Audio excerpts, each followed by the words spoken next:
আসসালামু আলাইকুম রহমতুল্লাহ। প্রিয় 2025 সালের এসএসসি শিক্ষার্থীবৃন্দ, আমার চ্যানেল মাধ্যমিক গণিতে তোমাদের স্বাগতম। টেস্ট পরীক্ষার পরবর্তী সময়ে তোমাদের গণিতের প্রস্তুতির পূর্ণতার জন্য দেশের স্বনামধন্য স্কুলগুলোর টেস্টের গণিত প্রশ্ন আমি সমাধান করছি। আজকের এই পর্বে আমি তোমাদের দেখাবো সিলেট ক্যাডেট কলেজের গ বিভাগ অর্থাৎ ত্রিকোণমিতি ও পরিমিতির অংশের সমাধান। তো কথা না বাড়িয়ে আসো শুরু করা যাক। প্রথম প্রশ্নে তোমরা দেখতে পাচ্ছ 7 নম্বর বলা হয়েছে x is equal to P by sec theta এবং y is equal to Q by cosec theta. ক নম্বর প্রশ্নে cos square theta minus sine square theta is equal to 5/6 হলে cos to the power 4 theta minus sine to the power 4 theta is equal to কত? তো এই ক নম্বর প্রশ্নের সমাধান প্রথমে আমরা করব। উদ্দীপকে যে মানটি দেয়া আছে সেটি তুলে নেওয়া হলো।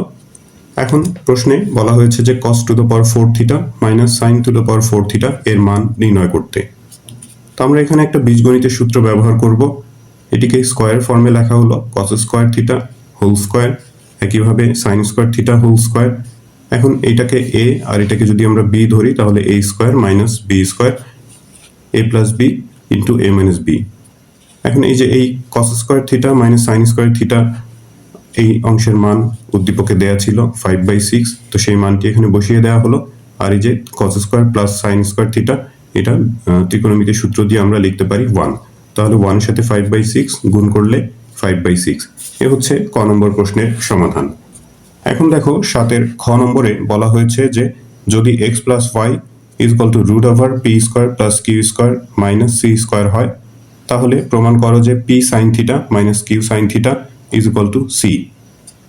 উদ্দীপকে x আর y এর মান দেয়া ছিল, x মানে হচ্ছে p বাই সেক থিটা আর y হচ্ছে q বাই কোসেক থিটা। তো p বাই সেক থিটা মানে হচ্ছে কি, নিচে সেক মানে 1/sec মানে হচ্ছে cos থিটা, তার মানে এটাকে আমরা p cos থিটা লিখতে পারি।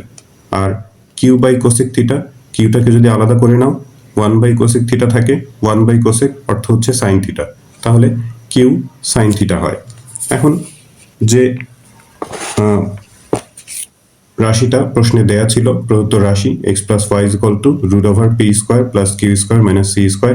এখানে পি আর কিউ এর এই মানগুলো এক্স আর ওয়াই এর জায়গাতে মানগুলো বসিয়ে দেওয়া হলো। এক্স মানে হচ্ছে পি কস থিটা আর ওয়াই হচ্ছে কিউ সাইন থিটা। ডান পাশে যা ছিল তাই। একই সাথে আমরা এখানে এই লাইনে উভয় পক্ষে বর্গ করেছি। বর্গ করলে এটা a plus b whole square, সূত্র দিয়ে বর্গ করতে হবে a square plus 2ab plus b square, আর ডান পাশে স্কোয়ার আর রুট কেটে p square plus Q square minus C square. এবারে পি কস থিটা স্কোয়ার করলে এটা পি স্কোয়ার কস স্কোয়ার, একইভাবে যেখানে q sine theta whole square ছিল সেটা স্কোয়ার করে q square sine square theta হলো। মাঝখানে যা ছিল তাই, ডান পাশেও একই জিনিস। এখন এই কস স্কোয়ারকে ভেঙে 1 মাইনাস সাইন স্কোয়ার আর এই সাইন স্কোয়ারকে ভেঙে আমরা 1 মাইনাস কস স্কোয়ার থিটা লিখলাম ত্রিকোণমিতির সূত্রানুসারে। এখন পি স্কোয়ারের সাথে এটা গুণ করে দাও, তাহলে p square minus p square sine theta, আর এখানে কিউ স্কোয়ারের সাথে 1 মাইনাস কস স্কোয়ার থিটা গুণ করে আমরা পাই q square minus q square cos square theta. এখন এই পি স্কোয়ার কিউ স্কোয়ার আর ডান পাশের যে পদগুলো আছে সেগুলোকে আমরা বাম দিকে নিয়ে আসি। এই যে বাম পাশে নিয়ে আসলাম, সেগুলো চিহ্ন পরিবর্তন হয়েছে। আর বাকি যে পদগুলো সাইন কস বিশিষ্ট যে পদগুলো সেগুলোকে ডান পাশে নিয়ে গেলাম। একই সাথে এখানে যে p square sine square theta ছিল এটাকে আমরা a স্কোয়ার ফর্মে লিখলাম p sine theta whole square আর q cos theta whole square. মাঝখানে সূত্রে ফেলার জন্য সাজিয়ে লেখা হয়েছে 2 ইন্টু a, এক্ষেত্রে a হচ্ছে পি সাইন থিটা অর্থাৎ 2 ইন্টু পি সাইন থিটা আর b হলো কিউ কস থিটা। তাহলে আমরা এই অংশ থেকে a square minus 2ab plus b square এটাকে আমরা এখন সূত্রানুসারে লিখতে পারবো a minus b whole square. আর বাম দিকে দেখো এখানে এই p square minus p square কেটে দিতে পারি, q square minus q square সেটাও কেটে দিতে পারি, শুধু সি স্কোয়ার থাকলো। তো c square is equal to ডান পাশে হচ্ছে এই p minus sine theta, p sine theta minus Q cos theta whole square. দুপাশ থেকে হোল স্কোয়ার বাদ দিয়ে দাও বা বর্গমূল করো, তাহলে সি ইজ ইকুয়াল টু এই P sine theta minus Q cos theta থাকে, সেটাকে আমরা উল্টো করে লিখেছি P sine theta minus Q cos theta is equal to C. এটাই প্রমাণ করতে বলা হয়েছে। এবারে দেখো 7-এর গ নম্বরে সমাধান করতে বলা হয়েছে। Y by Q whole square minus X by P whole square is equal to X by P, যখন থিটা এর মান হচ্ছে 0 থেকে বড় বা সমান আর পাই থেকে ছোট বা সমান। এখানে শর্তটা অনেকটা হায়ার ম্যাথের মতো হয়ে গেছে। পাই এর জায়গাতে আমরা 180 ডিগ্রি ধরে নিয়ে হিসাব করতে পারি, তারপরেও কিছুটা নিয়ম আমাদের এখানে হায়ার ম্যাথের নিয়ম প্রয়োগ করতে হবে। তো যাদের তোমাদের হায়ার ম্যাথ আছে তাদের জন্য সমস্যা না, কিন্তু যারা হায়ার ম্যাথ নাও নি তাদের হয়তো এটা বুঝতে একটুখানি সমস্যা হতে পারে। তো আমি চেষ্টা করছি বোঝানোর। দেখো এখানে পাই এটা হচ্ছে রেডিয়ান এককে কোণের মান লেখা হয়েছে পাই, এটাকে যদি আমরা ডিগ্রিতে কনভার্ট করি তাহলে 180 ডিগ্রি হয়। তো পাই এর জায়গাতে আমরা 180 ধরে নিতে পারি, তার মানে 0 থেকে 180 এই সীমার মধ্যে এখানে থিটা এর মান বের করতে হবে। তো প্রশ্ন এখানে লিখে নেওয়া হয়েছে সমীকরণটা, y মানে হচ্ছে কিউ সাইন থিটা আর x মানে P sine theta, P cos theta, সেই মানগুলো আমরা খ নম্বরে পেয়েছিলাম, সেই মান এখানে বসানো হয়েছে। এখন এই ওপর নিচ থেকে কিউ যদি কেটে দেই, এখানে সাইন স্কোয়ার থিটা থাকে, এখানে কস স্কোয়ার থিটা, ডান পাশে হলো কস থিটা। এই সাইন স্কোয়ারকে আমরা 1 মাইনাস কস স্কোয়ার লিখলাম ত্রিকোণমিতির সূত্রানুসারে, আর ডান পাশের কস থিটাটাকে বাম পাশে নিয়ে আসা হলো। এবার একটু সাজিয়ে লিখি, একই সাথে যোগ বিয়োগ করি, minus 2 cos square theta minus cos theta আর এই প্লাস 1। সামনের মাইনাসটা উঠানোর জন্য মাইনাস কমন নেওয়া হলো, মাইনাস কমন নিয়ে ভেতরে সব চিহ্ন পরিবর্তন হলো। এরপর উভয় পক্ষকে যদি আমরা -1 দিয়ে গুণ করি, এই সামনে মাইনাসটা উঠে যায়। ব্র্যাকেটের ভেতরের অংশ এটা মিডল টার্ম করা হলো, মাঝখানে 2 cos theta minus cos theta নিয়ে ভাঙা হয়েছে। এবার প্রথম দুটি পদ থেকে যদি 2 cos থিটা কমন নেওয়া হয় তাহলে cos থিটা প্লাস 1 আর মাইনাস, এখান থেকে কিছুই কমন নেওয়া যায় না, তো একটা 1 কমন নিতে পারি, -1 কমন নিলে ভেতরে এই ব্র্যাকেটের মধ্যে এখানে প্লাস হয়ে গেল। তাহলে এই cos থিটা প্লাস 1 যদি কমন নেওয়া হয় তো 2 cos থিটা মাইনাস 1 বাকি থাকে ইজ ইকুয়াল টু 0। তো দুটো রাশির গুণফল যদি শূন্য হয় তো তাদের যে কোনো একটা শূন্য হবেই, তার মানে আমরা লিখতে পারি যে cos theta plus 1 is equal two 0 অথবা 2 cos theta minus 1 is equal two 0। এখান থেকে আমরা পাই cos থিটা ইকুয়াল টু -1। এখন ঋণাত্মক কোণ যারা হায়ার ম্যাথ জানো না তাদের জন্য হয়তো একটু প্রবলেম। আচ্ছা, মাইনাস আছে, মাইনাসটা এখানে থাকলো, 1 হচ্ছে cos 0 ডিগ্রির মান। এখন চতুর্ভাগের মাধ্যমে এখানে হিসাব করতে হবে। চতুর্ভাগ একটু সাইডে আমি দেখাই, যে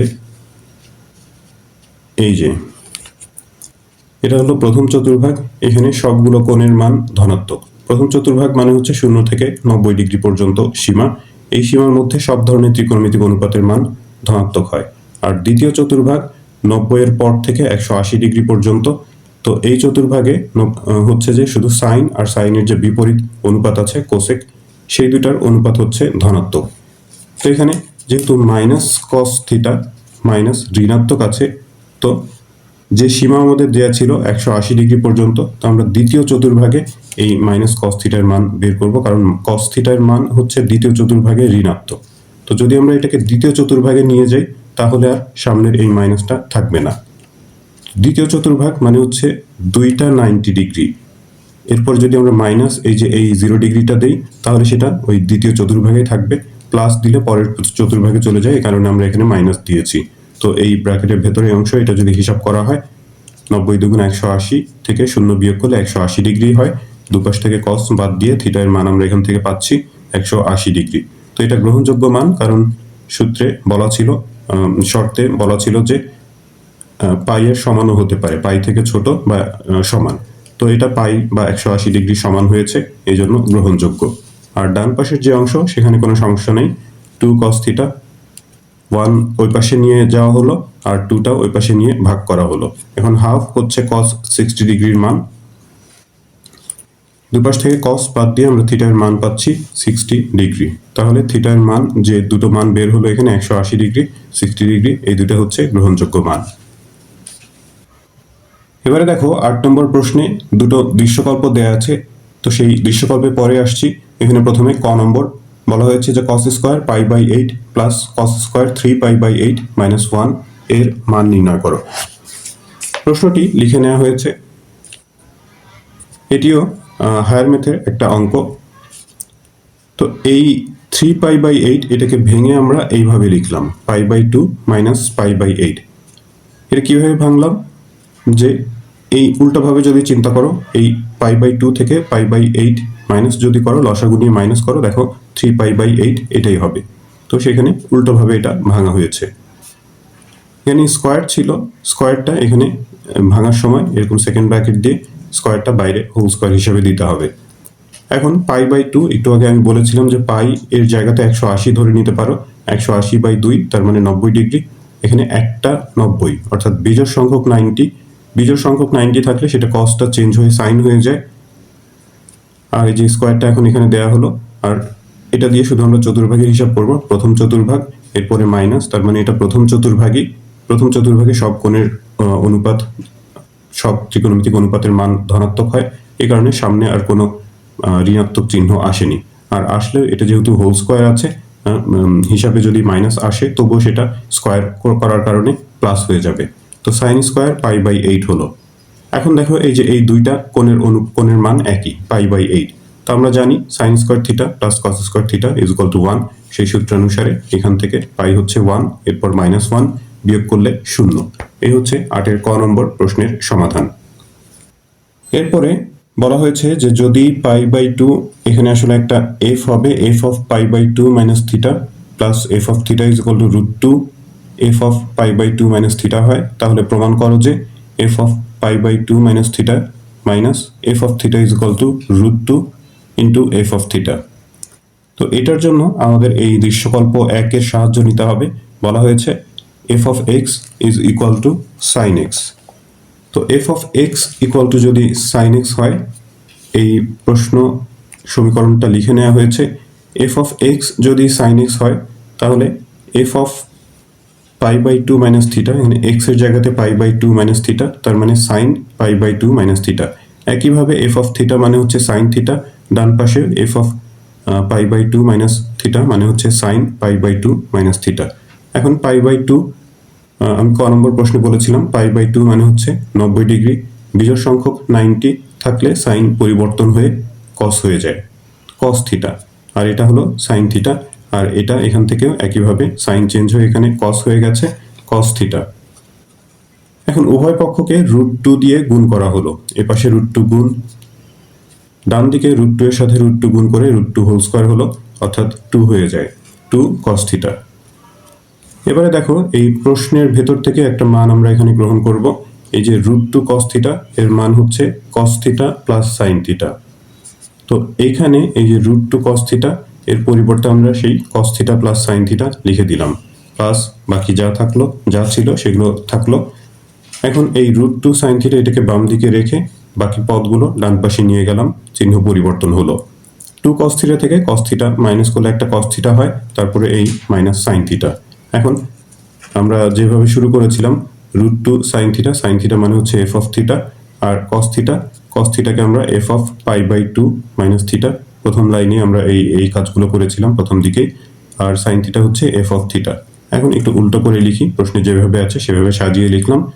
এই ডান পাশের অংশটা এই পাশে, আর এই যে √2 f অফ থিটা ডান পাশে। তাহলে এটাই আমাদের প্রমাণের বিষয়। 8-এর খ নম্বর প্রশ্নটার সমাধান হলো। এবারে দেখব 8-এর গ নম্বর প্রশ্ন। বলা হয়েছে যে দৃশ্যকল্প 2 হতে দেখাও যে a plus b cosec theta is equal to 2ab sec square theta. দৃশ্যকল্প 2 এ দেয়া আছে যে a minus 1 is equal to cosec theta আর b plus 1 is equal to cosec theta.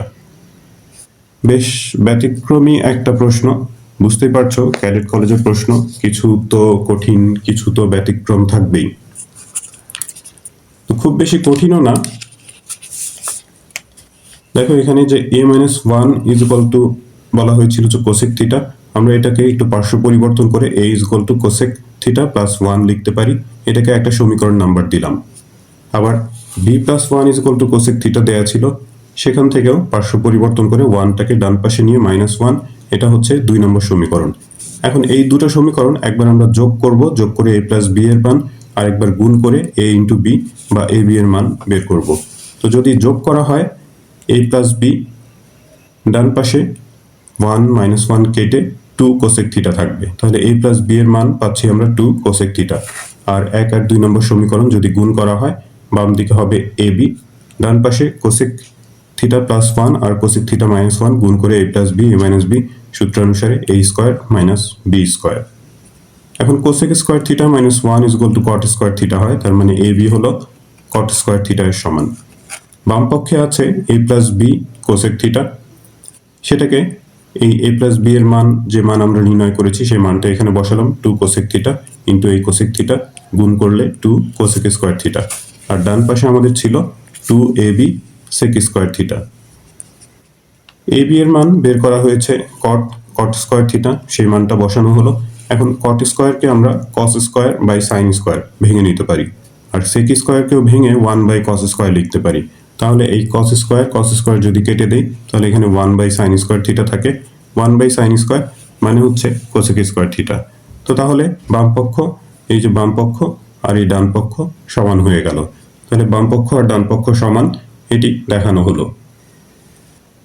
এবারে দেখো এখানে পরিমিতির অংশ থেকে যে প্রশ্নটা দেয়া আছে 9 নম্বর, বলা হয়েছে একটা বৃত্তের ব্যাস 32.48 একক, একটা ঘনকের কর্ণের দৈর্ঘ্য 4√3 সেন্টিমিটার হলে এর সম্পূর্ণ পৃষ্ঠের ক্ষেত্রফল নির্ণয় করো। ঘনকের কর্ণের দৈর্ঘ্য দেয়া আছে, তো ঘনকের এক বাহুর দৈর্ঘ্য আমরা যদি a ধরে নিই, কর্ণের দৈর্ঘ্য প্রশ্নে দেয়া আছে হলো 4√3। ঘনকের কর্ণের সূত্র আমরা জানি √3a, ডান দিকে এই 4√3, এখন দুপাশে যদি √3 দিয়ে ভাগ করা হয় তাহলে a ইজ ইকুয়াল টু 4, অর্থাৎ ঘনকের এক বাহু বা এক ধারের দৈর্ঘ্য হচ্ছে 4 সেন্টিমিটার। আমাদের ঘনকের সম্পূর্ণ পৃষ্ঠের ক্ষেত্রফল বের করতে বলা হয়েছে, সূত্রানুসারে সেটা হচ্ছে 6a স্কয়ার।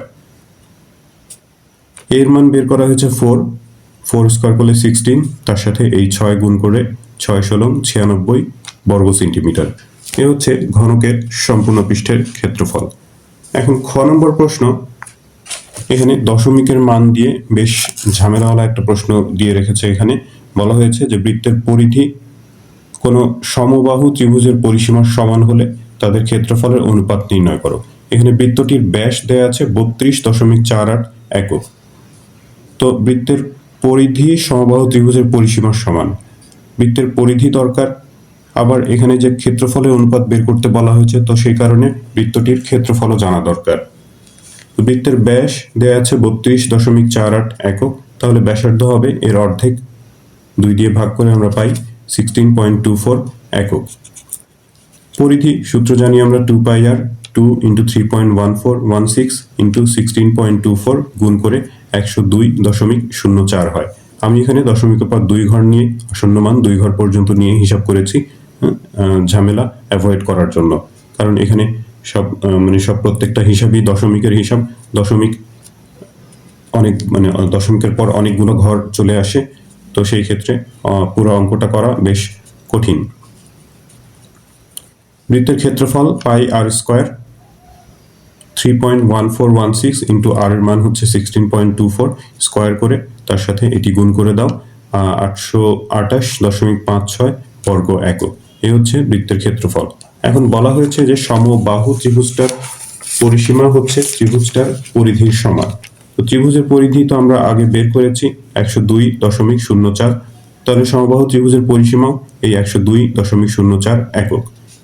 সমবাহু ত্রিভুজ তিনটা বাহুই সমান, প্রত্যেকটা বাহুকে যদি আমরা a দিয়ে ধরি, পরিধিকে বা পরিসীমাকে যদি 3 দিয়ে ভাগ করি, যেহেতু সমান সমান তিনটা বাহু আছে এর মধ্যে, 3 দিয়ে ভাগ করলেই এক একটা বাহুর দৈর্ঘ্য পাওয়া যাবে, সেটা হচ্ছে 34.01 একক। এখন যেহেতু ক্ষেত্রফলের অনুপাত বের করতে হবে, বৃত্তের ক্ষেত্রফল আমরা ইতিমধ্যে বের করেছি, এবার ত্রিভুজটির ক্ষেত্রফলও বের করব। ত্রিভুজের এক বাহুর দৈর্ঘ্য আমরা পেয়েছি a ইজ ইকুয়াল টু 34.01। ত্রিভুজের ক্ষেত্রফল, সমবাহু ত্রিভুজের ক্ষেত্রফলের সূত্র আমরা জানি √3/4 a স্কয়ার। এখানে a এর মান বসানো হলো, এরপর হিসাব করে পাওয়া গেল 500.86 বর্গ একক। তাহলে বৃত্ত আর ত্রিভুজের ক্ষেত্রফলের অনুপাত, বৃত্তের ক্ষেত্রফল 828.56 আর ত্রিভুজের ক্ষেত্রফল হচ্ছে 500.86। তো এটি অনুপাত আকারে লিখে দিলাম। এটি দশমিক তুলে এটিকে যদি পূর্ণ সংখ্যা করতে চাই, এটি বেশ ঝামেলার একটা বিষয়, এটি এখানে আমি শেষ করলাম। এরপরে গ নম্বর প্রশ্নটা দেখো। গ নম্বর প্রশ্নে বলা হয়েছে যে একটা আয়তাকার ঘনবস্তুর দৈর্ঘ্য, প্রস্থ আর উচ্চতার অনুপাত 4:3:2 এবং ঘনবস্তুর সমগ্র তলের ক্ষেত্রফল বৃত্তের ক্ষেত্রফলের সমান। তাহলে ঘনবস্তুটার আয়তন নির্ণয় করো। দৈর্ঘ্য প্রস্থ উচ্চতার অনুপাত দেয়া আছে আর বলা হয়েছে যে ঘনবস্তুটার সমগ্র তলের ক্ষেত্রফল হচ্ছে বৃত্তের ক্ষেত্রফলের সমান। তো বৃত্তের ক্ষেত্রফল আমরা ইতিমধ্যে বের করেছি খ নম্বরে। এখন আয়তাকার ঘনবস্তুর দৈর্ঘ্য প্রস্থ উচ্চতা এগুলো যে অনুপাত দেয়া আছে, অনুপাতের রাশিগুলোকে x দিয়ে গুণ করে আমরা ধরে নিচ্ছি দৈর্ঘ্য হলো 4x, প্রস্থ হচ্ছে 3x আর উচ্চতা 2x একক। তাহলে এর সমগ্র তলের ক্ষেত্রফল আমরা আয়তাকার ঘনবস্তু সমগ্র তলের ক্ষেত্রফলের সূত্র জানি 2 × AB + BC + CA। তো AB BC CA এগুলোর মান এখানে বসানো হলো। বসিয়ে এখানে যে 4x 3x গুণ করে 12x², এভাবে সবগুলো গুণ করে এই গুণফলগুলোর আবার যোগ, তার সাথে বাইরের এই 2 গুণ, তাহলে সবকিছু মিলে আমরা পেলাম 52x² বর্গ একক। এটি হচ্ছে সমগ্র তলের ক্ষেত্রফল আয়তাকার ঘনবস্তুর। তাহলে আমরা লিখতে পারি যে প্রশ্ন মতে 52x², প্রশ্নে বলা হয়েছে যে এই আয়তাকার ঘনবস্তুর সমগ্র পৃষ্ঠের ক্ষেত্রফল হচ্ছে বৃত্তের ক্ষেত্রফলের সমান। তো সমান সমান এই বৃত্তের ক্ষেত্রফল অর্থাৎ 828.56 এই মানটি আমরা খ থেকে পেয়েছি। তো এই 52 ডান পাশে এনে ভাগ করে 15.93 আর স্কোয়ারটাকে ডান পাশে নিয়ে ভাগ করা হলো, রুট করা হলো। রুট করলে এখানে 3.99 হয়, যেটি 4 এর খুব কাছাকাছি। তো আমরা প্রায় 4 লিখতে পারি। তো আমাদেরকে ঘনবস্তুটির আয়তন বের করতে বলা হয়েছে। ঘনবস্তুর আয়তন আমরা সূত্র জানি, আয়তাকার ঘনবস্তুর আয়তন দৈর্ঘ্য গুণ প্রস্থ গুণ উচ্চতা বা ABC। তো সেই অনুসারে এখানে যে 4x × 3x × 2x গুণ করলে 24x³ হয়। x এর মান আমরা বের করেছি 4 কিউব করলে 64, তার সাথে 24 গুণ করে 1536 ঘন একক। একটা প্রায় এখানে লিখে দিতে পারো, কারণ 4 এর মানটা আমরা আসন্ন মান লিখেছিলাম। তো এই হচ্ছে 9 গ নম্বর প্রশ্নের সমাধান। তো সিলেট ক্যাডেট কলেজের এই ত্রিকোণমিতি ও পরিমিতির অংশটি সমাধান এখানেই শেষ হচ্ছে। শিক্ষার্থী বন্ধুরা, এই ভিডিও দেখে তোমরা যদি উপকৃত হও তাহলে চ্যানেলটি সাবস্ক্রাইব করার এবং তোমাদের বন্ধুদের সাথে শেয়ার করার অনুরোধ জানাচ্ছি। তো তোমরা সবাই ভালো থাকবে, প্রার্থনা তোমাদের সবার জন্য। আল্লাহ হাফেজ।